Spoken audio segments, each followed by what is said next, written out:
Hello दोस्तों, welcome to PW only IAS. Date है आज की 20 मई 2023 एंड आप सभी का स्वागत है आज के प्रीलिम बूस्टर न्यूज़ डिस्कशन के अंदर। चलिए स्टार्ट करते हैं आज की डिस्कशन। बट जैसा कि आप सभी जानते हैं, हमारी रिवीजन सीरीज हमारे ओनली आईएएस एक्सटेंडेड चैनल पे चल रही है। अगर आपने कोई भी लेक्चर में से मिस किया है और आपके लिए इंपॉर्टेंट है, जैसे कोई भी मान लीजिए गवर्नमेंट स्कीम्स आपकी वीक हैं, इकोनॉमी मिसिंग है, ठीक है ना, इकोनॉमी हो गया, मेडिवल हिस्ट्री, एंशियंट हिस्ट्री हो गया, सी सेट हो गया, इनफैक्ट ये सारे कुछ इंपॉर्टेंट टॉपिक्स हमने यहाँ पे डिस्कस किए हैं। तो मेक श्योर यहाँ पे आप लाइव सेक्शन के अंदर जाकर इन पर्टिकुलर वीडियोस को वॉच कर सकते हैं। जो मोस्ट इंपॉर्टेंट टॉपिक्स हैं कहीं ना कहीं आप उनको अच्छे से कवर कर सकते हैं। इनफैक्ट आपका कोई फ्रेंड हो जिसको ये वीडियोस हेल्प कर सकती हैं, आप उनके साथ भी ये पर्टिकुलर चीज़ें शेयर डेफिनेटली कीजिएगा। दोस्तों, इससे पहले कि हम आगे बढ़ें, एक बहुत इंपॉर्टेंट इन्फॉर्मेशन है आप सभी के लिए। देखिए, अब बहुत कम दिन बचे हैं कहीं ना कहीं इस बार के प्रीलिम्स के लिए, और ऐसे टाइम के अंदर सुमित सर एक बहुत ही इंपॉर्टेंट वेबिनार कंडक्ट करवा रहे हैं। अब ये वेबिनार आप सभी जानते हो कि यूपीएससी की फील्ड के अंदर सुमित सर से बड़ा नाम तो शायद ही कोई है, ठीक है। तो सुमित सर के द्वारा कुछ इंपॉर्टेंट इंसाइट्स, कैसे एक्सपर्ट स्ट्रेटजीज यहाँ पे प्रोवाइड करी जाएंगी कि कैसे हम कहीं ना कहीं प्रीलिम्स एग्जाम के अंदर जो थोड़ा सा हम गलतियां कर रहे हैं उनको कैसे ठीक कर पाएंगे, एंड कैसे हमारी अप्रोच रहनी चाहिए इस एग्जाम को ताकि हम अच्छे से क्रैक कर पाएं। तो बहुत ही इंपॉर्टेंट ये वेबिनार होने वाला है। ये 20 मई यानी कि आज दोपहर 2 बजे होगा। तो मेक श्योर कि आप जो ओनली आईएएस का यूट्यूब चैनल है उस पर जुड़ जाइएगा। बहुत इंपॉर्टेंट इंसाइट्स रहेंगे, आई एम वेरी श्योर ये आपको बहुत हेल्प करेंगे। चलिए आगे बढ़ते हैं। हमारा इंपॉर्टेंट टॉपिक है एक नई पार्लियामेंट बिल्डिंग। देखो, एक कल न्यूज में आया था, वैसे तो 2000 रुपये का नोट का भी, बट मैं वेट कर रहा हूँ कुछ अच्छे एडिटोरियल्स आए उसके ऊपर। हो सकता है सुमित सर ही उनके एडिटोरियल डिस्कशन के अंदर कवर कर दें, तो तब तक हम वेट करेंगे। बट डेफिनेटली अदरवाइज नहीं होगा तो मैं मंडे आपके साथ डेफिनेटली उसको डिस्कस कर दूंगा। तो बात करें अगर नई पार्लियामेंट बिल्डिंग की, तो आप नोटिस कीजिएगा कि जो 28 मई को हमारे प्रधानमंत्री जी मोदी जी वो इनॉग्रेट करेंगे हमारी नई पार्लियामेंट बिल्डिंग को। तो देखिए, आप कई सालों से सुन भी रहे होंगे इसके बारे में कि हमारी कोशिश है कि हम सेंट्रा विस्टा रीडेवलपमेंट प्रोजेक्ट के अंतर्गत इस चीज को करें, ठीक है। तो इसका जो फाउंडेशन स्टोन था वो 2020 में हमने ले डाउन किया था। तो कुछ इंपॉर्टेंट फैक्ट्स हमें यहाँ पे देखने हैं। देखो, पहली बात तो नोटिस करो, ये जो नई बिल्डिंग होने वाली है ये ट्रायंगुलर शेप के अंदर है। आप देख पा रहे हो ना, ये ट्रायंगल बनता हुआ यहाँ पे, ठीक है ना। तो ट्रायंगुलर शेप में अंदर है, plus at the same time ये 4 स्टोरी बिल्डिंग है। तो ये कुछ इंपॉर्टेंट पॉइंट्स है यहाँ पे आपको पता होने चाहिए।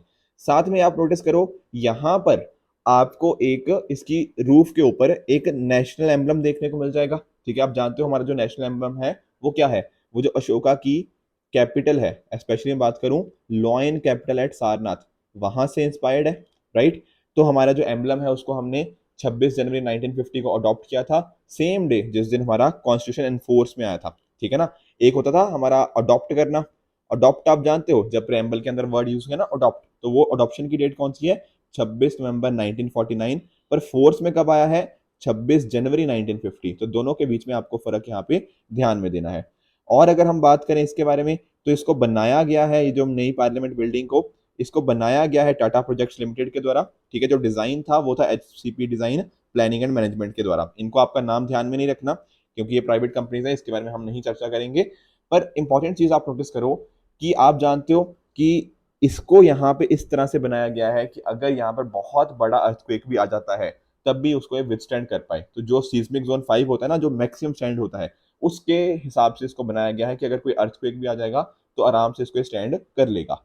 इसके साथ ही आपको थीम्स का ध्यान रखना है। जैसे अगर हम बात करते हैं हमारी लोकसभा की, तो लोकसभा के अंदर आपको देखने को मिलेगा जो थीम है हमारी पीकॉक की है, जो कि नेशनल बर्ड होता है। उसी तरह से जो राज्यसभा की जब बात करता हूं तो वहां पर आपकी थीम कौन सी है, आपकी लोटस थीम है, जो कि हमारा नेशनल फ्लावर है। ये दोनों चीजें आपको बहुत इंपॉर्टेंट पता होनी चाहिए। देखो, करंट लोकसभा में ना लगभग 543 सीट्स देखने को मिलती है, ठीक है, जो अभी पुरानी वाली बिल्डिंग है। उसी तरह से राज्यसभा के अंदर 250 लोगों के बैठने की जगह है, बिल्कुल। अब जो नई बिल्डिंग बन रही है वहां पर ये 543 की जगह कहीं ना कहीं नियरली 888 मेंबर बैठ पाएंगे, और राज्यसभा की जगह जहां 250 लोग बैठ सकते थे अब वहां पर 384 मेंबर्स हो पाएंगे, ठीक है। इन कितने चैम्बर्स वहां पे बनाए जा रहे हैं, गेटिंग द पॉइंट। तो ये चीजें आपको ध्यान में रखनी है। साथ में ही आप जानते हो कुछ ऐसे इंस्टेंसेस होते हैं जहां पर हमें ज्वाइंट सीटिंग देखने को मिल जाती है। मैंने ज्वाइंट सीटिंग के रिगार्डिंग आपको कुछ क्वेश्चंस भी प्रैक्टिस कराए हैं, जहां पर मान लीजिए लोकसभा और राज्यसभा की ज्वाइंट सीटिंग है, कोई बिल आ गया, डेडलॉक है उसके ऊपर, तो ज्वाइंट सीटिंग हो सकती है, बिल्कुल। तो वहां पर ऐसे केस के अंदर 1 to 7 एमपीज के बैठने की वहां पे जगह हो पाएगी। तो ये कुछ नए फीचर्स हैं हमारे इसके। एक इंपॉर्टेंट चीज और देखो, नई पार्लियामेंट बिल्डिंग की तो हमने बात करी ही, इसके अलावा जो सेंट्रल विस्टा रीडेवलपमेंट प्रोजेक्ट है ना, वहां पर कुछ और चीजों की भी बात है। जैसे फॉर एग्जांपल आप कर्तव्य पथ की बात कर लीजिए, ठीक है ना, जो राजपथ होता था हमें देखने को मिलता था, हमने नाम चेंज किया उसका कर्तव्य पथ, ठीक है। वाइस प्रेसिडेंट जी के लिए एक नया घर है, हमारे प्रधानमंत्री जी हो गया उनके लिए नया घर है, उनके लिए नया ऑफिस भी है, ठीक है। इस तरह से कुछ और मिनिस्ट्रियल बिल्डिंग्स को हमने यहाँ पे कंबाइन किया है, तो ये इंपॉर्टेंट चीजें हैं। जो हमारा पुराना वाला पार्लियामेंट बिल्डिंग है वो 1927 में उसको कंप्लीट किया गया था, तो अब नियरली आप देखते हो 95 से 100 ईयर्स हो गए हैं, तो काफी पुरानी बिल्डिंग भी हो गई है, ठीक है ना कहीं उतनी जगह भी नहीं है, मॉडर्नाइज करने की जरूरत थी, तो इस वजह से हमने इसको बनाया है। एक दो इंपॉर्टेंट चीजें और, ब्रिटिश आर्किटेक्ट थे एडविन लुटियंस, ठीक है, आपने सुना होगा ना लुटियंस दिल्ली, तो वो लुटियंस यहीं से आया है, उसके साथ ही हर्बर्ट बेकर, ये दो लोगों ने मिलकर मोस्टली हमारी जो प्रेजेंट पार्लियामेंट बिल्डिंग है और दिल्ली की इनफेक्ट कई बिल्डिंग्स इनके द्वारा यहाँ पे कंस्ट्रक्ट करी गई हैं। अब ये जो नई हमारा कहीं ना कहीं हमारा जो नया है, जो सॉरी जो प्रेजेंट पार्लियामेंट है, उसका डिजाइन जो है वो कहाँ से हमें देखने को मिलता है, वो इंस्पायर्ड है 64 योगिनी टेम्पल जो हमें मोराना मध्य प्रदेश में देखने को मिलता है। तो ये चीज भी आपको पता होनी चाहिए, ऑल्दो इसका कोई ज्यादा हिस्टोरिकल प्रूफ नहीं है, पर ऐसा माना जाता है इसके रिगार्डिंग। इसकी शेप कैसी है, यूनिक सर्कुलर शेप है, ध्यान रखना इसकी सर्कुलर शेप जरूर है, पर ऐसा नहीं कि इंडिया में बस बस यही इकलौता एक सर्कुलर शेप वाला मंदिर है, नहीं। ये सेम क्वेश्चन यूपीएससी ने पिछले सालों के अंदर हमसे पूछ रखा है। Getting the point. चलिए आगे बढ़ते हैं, नेक्स्ट टॉपिक हमारा है संचार साथी पोर्टल। अब संचार का मीनिंग तो आप जानते होंगे, कुछ ना कुछ टेलीकम्युनिकेशन से रिलेट होगा, बिल्कुल। तो यहाँ पर जो संचार साथी है ना, वहां पर क्या हो रहा है, हमारे यूजर्स को प्रोटेक्ट करने की बात करी गई है। सर यूजर्स को कैसे प्रोटेक्ट करने की बात, देखो कई बार क्या होता है, मान लो मैं आपसे पूछता हूँ, आपका कोई भी मोबाइल नंबर होगा, मान लो आपका मोबाइल नंबर 8952 वट एवर ऐसा कुछ नंबर है, ठीक है। अब आपको पता है यार ये वाला नंबर ना मेरे नाम के ऊपर रजिस्टर्ड है, पर क्या सिर्फ यही नंबर आपके नाम के ऊपर रजिस्टर्ड है, कोई ऐसा तो नहीं कोई XYZ कोई और नंबर है वो भी आपके नाम के ऊपर रजिस्टर्ड हो, है कि नहीं, किसी ने कुछ फर्जी डॉक्यूमेंट दिखा के आपके नाम के कोई और नंबर अब किसी और ने ले लिया हो सकता है ना ऐसी चीजें, कहीं ना कहीं हो सकता है। या फिर आपका जो कोई मोबाइल फोन है, मान लो वो चोरी हो गया है या आपसे गुम गया है, ठीक है ना, उनको ब्लॉक करवाना हो, कुछ फ्रॉड कनेक्शंस आगे हो, ठीक है ना, तो इस तरह की चीजें। साथ ही साथ आपको देखना हो कि कौन कौन से नाम आपके आपके जो नंबर्स हैं आपके नाम के ऊपर रजिस्टर्ड है, ये सारी चीजें चेक करनी पड़ेंगी ना, तो उसके लिए हमारे पास एक प्रॉपर पोर्टल यहाँ पे बन गया जहाँ पे संचार साथी पोर्टल की बात है। और भी बहुत सारी चीजें हैं, पर ये कुछ इंपॉर्टेंट चीजें देखने को मिलती। तो एक तरह से ये सिटीजन सेंट्रिक पोर्टल है। कुछ मैं इंपॉर्टेंट चीज अगर आपको बताऊं, तो जैसा मैं आपको बता रहा था, आपको कुछ ब्लॉक करना हो, आपको अपने कनेक्शंस देखने हो, कुछ फ्रॉड वगैरह के कनेक्शंस हो, उनको रिपोर्ट करवाना हो, ये सारी चीजें हमें देखने को मिल जाती हैं। साथ में अगर आपने कोई मोबाइल फोन खरीदना हो तो उसकी IMEI जो नंबर होता है, उसकी जेन्युइननेस है या नहीं है, इसको चेक करना हो, तो ये सारी चीजें हमें यहाँ पे इस संचार साथी पोर्टल पे देखने को मिल जाएंगी। बाकी आप समझ ही गए हो, डिपार्टमेंट ऑफ टेलीकम्युनिकेशन यहाँ पे है, तो डेफिनेटली उसी वही हमारा यहाँ पे मेजर इस चीज को देख रहा है। अब इसके अंदर ना कुछ डिफरेंट डिफरेंट मॉड्यूल्स हैं, जैसे CEIR, टैफकॉप, ASTR, इनको समझते हैं क्या है इनका मीनिंग। जब मैं बात करता हूँ CEIR की, सेंट्रलाइज इक्विपमेंट आइडेंटिटी रजिस्टर, अब ये क्या होगा, ये हमारे हेल्प करेगा, किस चीज में हेल्प करेगा, कि मान लो कोई आपका मोबाइल फोन है वो गुम गया या चोरी हो गया, ठीक है ना, तो वहां पर उसको ट्रेस कर पाएगा, ठीक है, ट्रेस करना बड़ा जरूरी है, कहीं ना कहीं हम उनको ढूंढ पाएंगे। साथ ही साथ अगर आप नोटिस करो, कुछ उनको ब्लॉक वगैरह कराना पड़ता है, तो ये सारे काम इसके द्वारा CEIR के द्वारा वो पॉसिबल हो पाएंगे, सेंट्रलाइज इक्विपमेंट आइडेंटिटी रजिस्टर के द्वारा। उसी तरह से टैफकॉप की मैं बात कर रहा था, telecom analytics for fraud management and consumer protection. यहाँ पर क्या है, यहाँ पर आप चेक कर पाओगे कि भैया कौन कौन से मोबाइल कनेक्शन है जो मेरे नाम पर इशू हो रखे हैं, ठीक है ना, और अगर मेरे नाम के ऊपर कुछ ऐसे नंबर इशू हो रखे हैं जो मेरे हैं ही नहीं, तो मैं उनको ब्लॉक करवाऊंगा, उनको रिपोर्ट करवाऊंगा। तो डेफिनेटली सारी चीजें हमें यहाँ देखने को मिल जाती हैं। उसी तरह से नेक्स्ट है ASTR। ASTR क्या है, artificial intelligence and facial recognition powered solution for telecom SIM subscriber verification.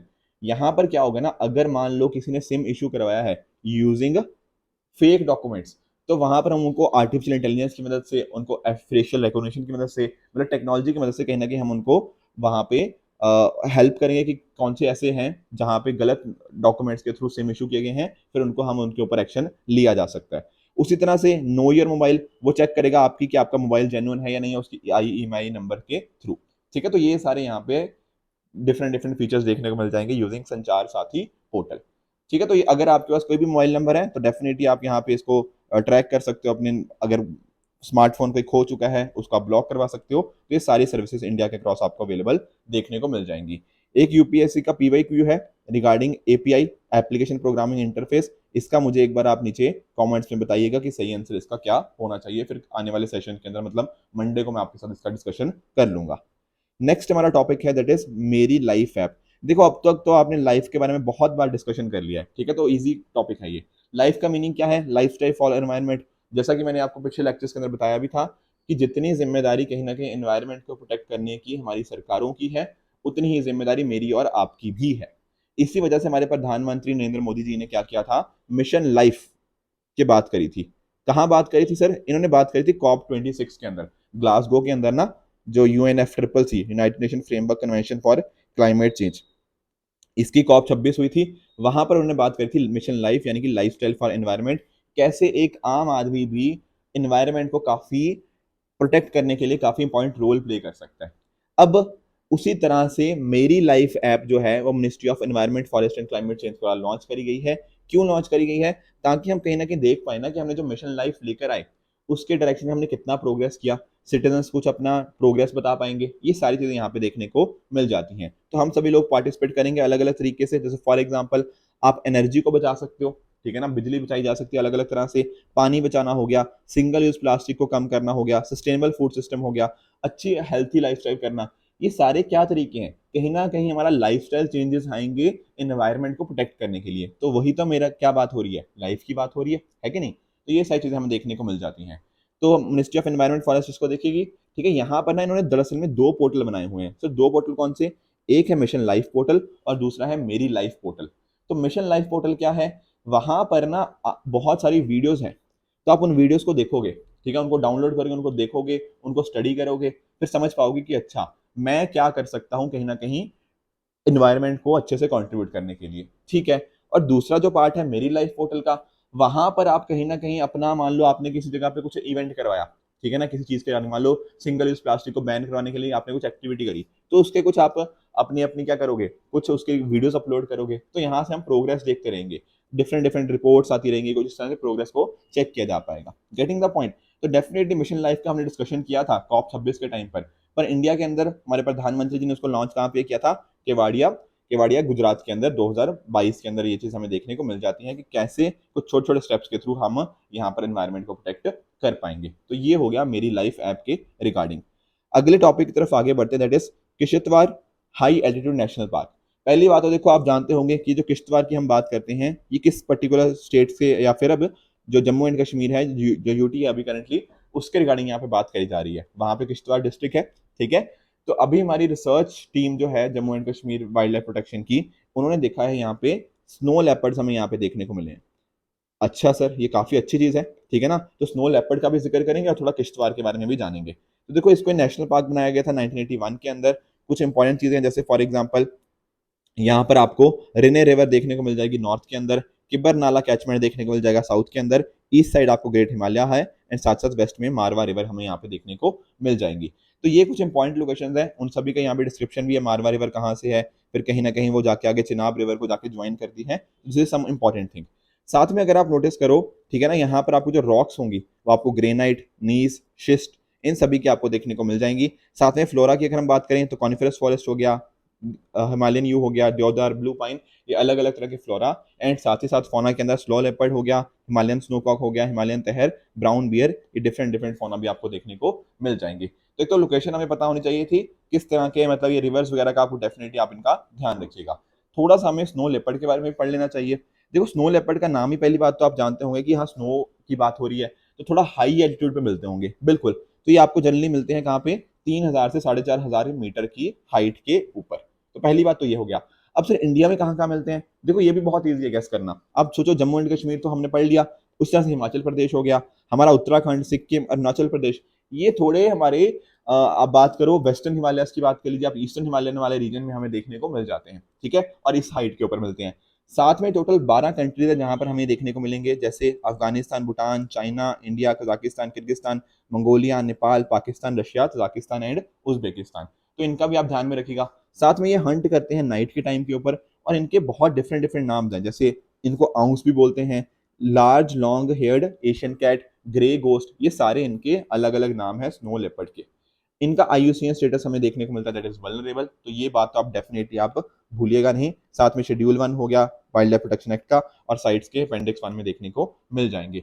इसकी इंपॉर्टेंट सिग्निफिकेंस ये है कि एक की स्टोन स्पीशीज की तरह एक्ट करती है। देखो एनवायरनमेंट के आपने स्टार्टिंग में डेफिनेटली की स्टोन स्पीशीज के बारे में पढ़ा होगा। एक की स्टोन स्पीशीज वो होती है, मतलब एक तरह का ऑर्गेनिज्म होता है जो पूरे के पूरे एंटायर इकोसिस्टम को एक तरह से डिफाइन करता है। अगर मान लो की स्टोन स्पीशीज एग्जिस्ट ना करे तो वहां का जो इकोसिस्टम होगा ना, या तो वो एग्जिस्ट ही नहीं करेगा या फिर बिल्कुल एक अलग तरह से एग्जिस्ट करेगा। Getting the point. तो बहुत ही इंपॉर्टेंट कीस्टोन स्पीशीज हैं जो स्नो लेपर्ड होते हैं, तो ये चीज भी हमें ध्यान में रखनी है। नेक्स्ट टॉपिक की तरफ आगे बढ़ते हैं, that is says, south Asia gas enterprise. देखो जब मैं बात करूँ ना सेज की, दरअसल में ना जो सेज के रिगार्डिंग हम बात नोटिस करें तो एक तरह से डिफरेंट डिफरेंट कंपनीज के द्वारा कुछ प्रोजेक्ट्स रन किए जा रहे हैं। जैसे फॉर एग्जांपल आप नोटिस कीजिए, ये रहा हमारा इंडिया, यहाँ पे गुजरात की बात हो रही है, ठीक है ना। तो आप जानते हो कि इंडिया को कहीं ना कहीं हमारी जो एनर्जी रिक्वायरमेंट्स है उसके लिए दूसरी कंट्रीज के ऊपर डिपेंड रहना पड़ता है कि नहीं। तो यहाँ पर क्या है ना कि इनके द्वारा एक जो डिफरेंट कंपनीज हैं उनके द्वारा नियरली 2000 किलोमीटर का एनर्जी कॉरिडोर एस्टेब्लिश किया जा रहा है। सर अच्छा, पर ये कनेक्ट किसको कर रहा है? देखो ये कनेक्ट कर रहा है, एक साइड तो इंडिया हो गया हमारा, ठीक है, दूसरी साइड हमारे यहाँ देखने को मिल जाता है मिडल ईस्ट।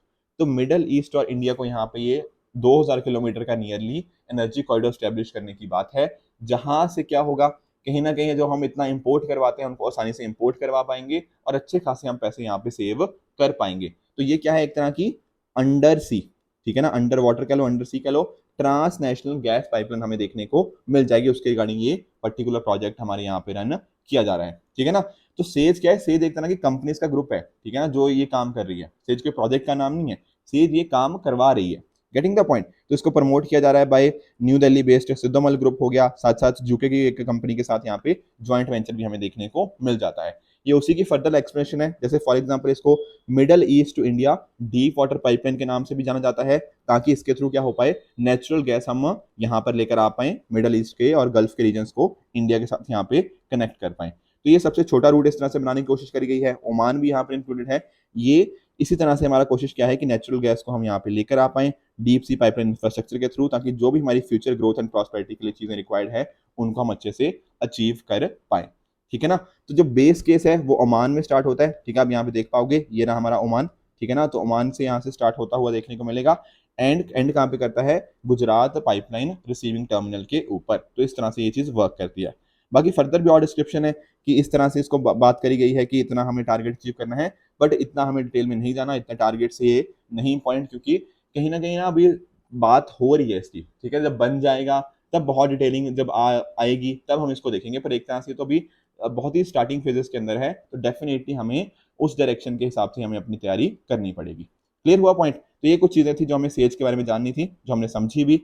अब आज के टॉपिक के बेसिस के ऊपर ये मैं 5 क्वेश्चन आपको देना हूं, जिनका मुझे आप नीचे कमेंट्स में आंसर बताओगे कि इनमें से कौन सा ठीक है, कौन सा गलत है।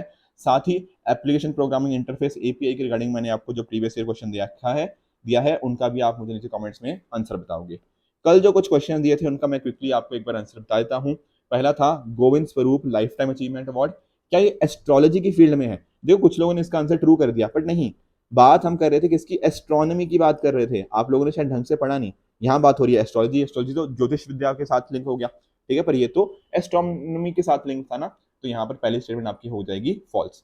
दूसरा बात करें हम लाइबॉर की, तो लाइबॉर के अंदर कह रहा है कि यूएस डॉलर, यूरो, पाउंड, रुपी और स्विस फ्रैंक के बेसिस के ऊपर होता है। नहीं, ये बात भी फॉल्स है। आपको एटलीस्ट इतना तो पता होगा कि इंडियन रुपी यहाँ पे इंक्लूडेड नहीं होता, इसकी जगह होता क्या है आपका जैपनीज येन। तो दो बातें आप ध्यान में रखिएगा कि इंडियन रुपी नहीं है और कहीं ना कहीं चाइना की करेंसी भी यहाँ पे इंक्लूड नहीं है, इस वजह से स्टेटमेंट 2 हो गया आपका फॉल्स। तीसरा देख लो, जो गीको के रिगार्डिंग हमने कल पढ़ा था, गैको के रिगार्डिंग, तो क्या ये नॉक्टर्नल होते हैं, आर्बोरियल गैकोस होते हैं? ये बात यहाँ पे बिल्कुल ठीक है। तो मिजोरम से हमें ये नाम देखने को मिला है, तो ये चीज आपको अच्छे से पता है। चौथा स्टेटमेंट अगर हम देखें, IOM international organisation for migration, क्या इसको 1945 में स्टैब्लिश किया गया था? नहीं सर, ये बात भी गलत है। ये स्टैब्लिश हुआ था 1951 के अंदर। हमने देखा ना कि कैसे सेकेंड वर्ल्ड वॉर के बाद वेस्टर्न यूरोपियन कंट्रीज के अंदर हमें कुछ डिस्प्लेसमेंट देखने को मिला, उसके बाद इसको स्टैब्लिश किया गया था इन द ईयर 1951। हमारा पांचवा स्टेटमेंट WMO, क्या ये स्पेशलाइज एजेंसी है UN की? ये बात यहाँ पे बिल्कुल करेक्ट है। तो ये हो गए कल के आंसर्स, उसी तरह से इन सभी क्वेश्चंस का आंसर, एंड साथ ही साथ जो मैंने API का क्वेश्चन दिया है इन सभी क्वेश्चंस के आंसर मुझे आप नीचे कमेंट्स में बताओगे। क्लियर? अगर आपको इस लेक्चर की पीडीएफ चाहिए तो आप हमारे Telegram channel only as nothing else पे जाके इस लेक्चर की पीडीएफ को एक्सेस कर सकते हो एंड अपनी प्रिपरेशन को और भी बेहतर बना सकते हो।